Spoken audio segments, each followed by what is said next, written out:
अस्सलाम वालेकुम रहमतुल्लाह दोस्तों, welcome to Bilal my channel. कल एक न्यूज़ ने बहुत ज़्यादा पैनिक किया है तमाम ओमान में, इंडिया में, पाकिस्तान में रहने वाले लोग जो ओमान से जुड़े हुए हैं उनको। और वो न्यूज़ ये थी कि एक हफ़्ते के लिए एयरपोर्ट को बंद किया जा रहा है फिर से, मतलब एयरपोर्ट और लैंड बॉर्डर्स वगैरह जो उनको बंद किया जा रहा है। बाकी जो कार्गो शिपमेंट्स वगैरह हैं या दूसरे जो प्लेन्स हैं उनको जारी रहने दिया जाएगा। सो बेसिकली ये क्यों हो रहा है? ये हो रहा है क्योंकि यूके में एक नई स्ट्रेन जो है वो बहुत ज़्यादा तेज़ी से लोगों को कर रही है मुब्तला। इस कोविड की ही वो एक नई फॉर्म है और 60% लोग उससे इफ़ेक्ट हुए हैं सिर्फ़ और सिर्फ दिसंबर में। उसके बाद एक दिन पहले, मतलब कल से एक दिन पहले यानी परसों रात को सऊदी अरब की तरफ से ये ऐलान हुआ था कि एक हफ़्ते के लिए हम अपने तमाम बॉर्डर्स क्लोज़ कर रहे हैं। और दूसरे दिन ओमान की तरफ से ये ऐलान हुआ कि हम अपने तमाम बॉर्डर क्लोज़ कर रहे हैं। बाकी जो कंट्रीज़ हैं उनकी तरफ से कोई ऐसा प्रोग्राम और ऐसा कोई प्लान नहीं है।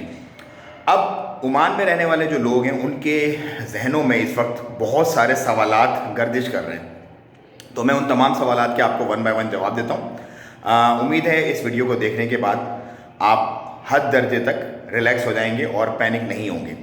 और इस वीडियो को आप ज़्यादा से ज़्यादा शेयर कीजिएगा और चैनल को भी सब्सक्राइब कीजिएगा ताकि आइंदा भी इस तरह की कोई कंडीशन हो तो उसमें आपको एक सेंस ऑफ रिलैक्सेशन मिले, ना कि आपको पैनिक करने और परेशान करने वाली न्यूज़ मिलें।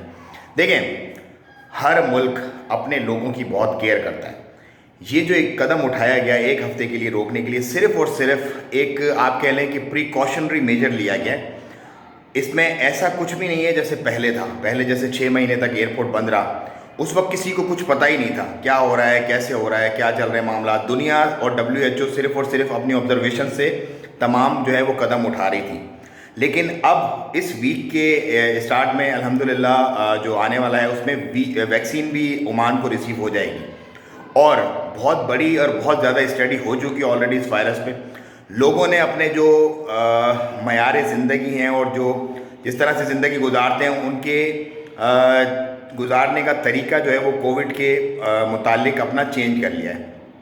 और गवर्नमेंट भी ऑलरेडी इस कदर मतलब परेशान हो चुकी है फाइनेंशियली, तमाम दुनिया की गवर्नमेंट्स, कि वो अब मज़ीद नए लॉकडाउन्स और नई इस तरह की जो पहले कर चुके वो नहीं बर्दाश्त कर सकते। सो एयरपोर्ट इंशाल्लाह उम्मीद है कि 1 तारीख के बाद अपना ये जो एक हफ़्ता है इसके बाद खोल दिया जाएगा और 1-2 दिन पहले ही उसकी नोटिफिकेशन बता दी जाएगी।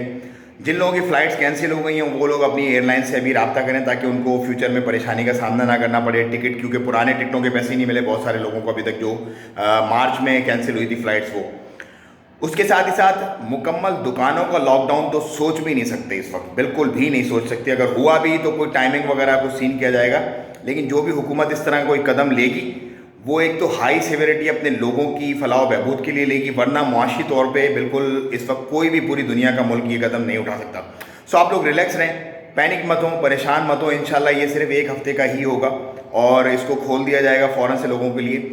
और आपके कारोबार वगैरह बंद होने के कोई चांस नहीं है इंशाल्लाह, क्योंकि हेल्थ मिनिस्टर का भी एक बयान है, वो भी आप उसमें काफ़ी मुतमईन करने वाला और मुझे वो बहुत अच्छा लगा। और अल्लाह आसानियाँ फरमाएगा इंशाल्लाह, परेशान मत हो। एक हफ्ते के बाद ये तमाम चीज़ें खुल जाएंगी। जस्ट रिलैक्स रहें और दूसरे लोगों को भी इस वीडियो को ज़्यादा से ज़्यादा शेयर करके रिलैक्स करें।